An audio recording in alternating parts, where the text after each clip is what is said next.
स्वामी समर्थ स्वामी समर्थ सारामृत चतुर्थाध्याय. श्री गणेशाय नमः. मुखे कीर्तन करावे अथवा श्रवणे ऐकावे, स्वरोपचार बुजावे, स्वामी चरण भक्ती न लगे करणे तीर्थाटन योगाभास होम हवन सांडून या अवकाशीन नामस्मरण करावे. स्वामी नामाचा जप करिता चारी पुरुषार्थ होती हाता. स्वामी चरित्र गात ऐकता पुनरावृत्ती चुकेल. गीताध्याचा अंत्य अक्कलकोटे आले येथे मूपराया दर्शन देते स्वच्छने राहते दयापुरी. चोळप्याचा दृढ भाव घरी राहिले स्वामी राव हे तयाचे सुकृत पूर्व नित्य सेवा घडे त्याते. जे केवळ वैकुंठवासी अष्टसिद्धीच्या त्याच्या दासी नवविधी तप्तर सेवेचे ते धरती मानव रूप. चोळप्पा केवळ निर्धन परी स्वामी कृपा होता पूर्ण लक्ष्मी होऊन या आपण सहज आली तया घरी. कैसे आहे तयाची भक्ती नित्य पाहते परीक्षा येते नाना प्रकारे त्रास देते परी तो कधी न कंटाळे. चोळप्याची सद्गुणी कांता तीही केवळ पतिव्रता सतत तिच्या चित्ता आनंद स्वामी सेवेचा. स्वामी नाना खेळ खेळती विचित्र लीला दाखवती नगरवासी जनांची भक्ती दिवसेंदिवशी दृढ जडली.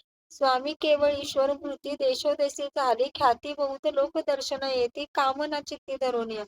कोणी संपत्ती कारणे कोणी मागते संताने व्हावी म्हणून या लग्ने येथे दूर देशाहुनी शरीर भोगे कष्टले संसार तापे तप्त झाले मायामय पसारते फसले ऐसे आले किती एक सर्वांशी कल्पद्रुमास समान होऊन या कामना करीते पूर्ण भक्त का जास्त अवतरली मानव रूपे झाले.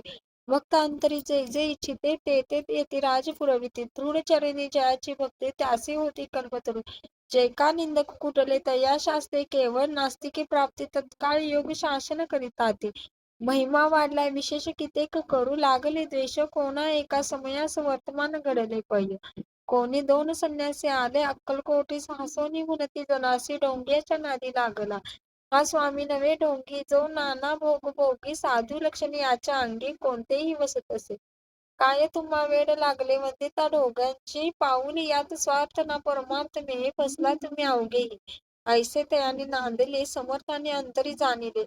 जेव्हा ते भेटीस आले तेव्हा केले नवले एक.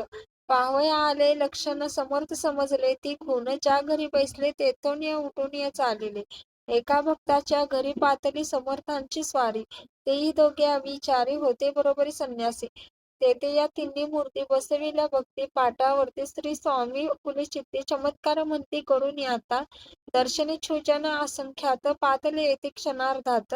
समाज दाटला बहुत एकच गर्दी झाली. दर्शन घेऊन चरणाचे मंगल नाव गर्जती वाचे हेतू पुरवावे मनीचे म्हणून या विनवते. कोणी द्रव्य पुढे ठेविते कोणी फळे समर्पिते नाना वस्तू अर्पण करीते नाही मिती तयांचे. कोणी नवसात करीती कोणी आणून या देती कोणी काही संकल्प करीती चरण पूजिते आनंदी. संन्यासी कौतुक पाहती मन माझे आश्चर्य करीते. निष्कान एक तटस्थ होती वैरभाव्य विसरून या. क्षणिक घडतात सत्संगस्ती तत्काळी पालटले की कुमाती. म्हणून कवी वर्णिताती संत महिमा विशेष स्वामी पुढे जे जे पदार्थ पडले होते असंख्यात ते निज हस्ते समर्थन संन्याशा पुढे लोटीते. पाणी सुटले त्याच्या मुखाशी म्हणती येथेस मिळेल खावयासी आजरासी दिवस उपासावसे. जीव आमचा कळवळला मोठी जनांची गर्दी तो येऊन सेवे करी संन्याशा पुढल्या नाना परी वस्तू नेऊ लागले. तेव्हा एक क्षणार्धात द्राविके सारे नेत संन्याशांनी मनी चुरत व्याकुळ होत भुकेने. समर्थाने त्या दिवशी स्पर्श न केला अन्नोदकासी सूर्य जातात हस्त चालासे तेथून या उठले. दोघे संन्यासी त्या दिवशी राहिले केवळ उपवासी रात्र होता तयासी अनोदक वर्चसे. जे पातले करू छळना ज्यांनी झाली विटंबना तांडव या कुस्ती जना अवतरले यती वरत्या. त्यांच्या चरणी त्यांची भक्ती त्याचे मनोरथ पुरविती पसरली जगी आईसी ख्याती. लीला त्याची विचरित श्रीपाद वल्लभ भक्ती कलयुगी वाढेल निश्चिती त्याचा अवतार स्वामी यती वर्णी कीर्ती विष्णुदासात. यती श्री स्वामी चरित्र सारामृत नाना प्राकृत कथा समंत सदा परिसोत प्रेमळ भक्त चतुर्थाध्याय गोड हा. श्री स्वामी समर्थ.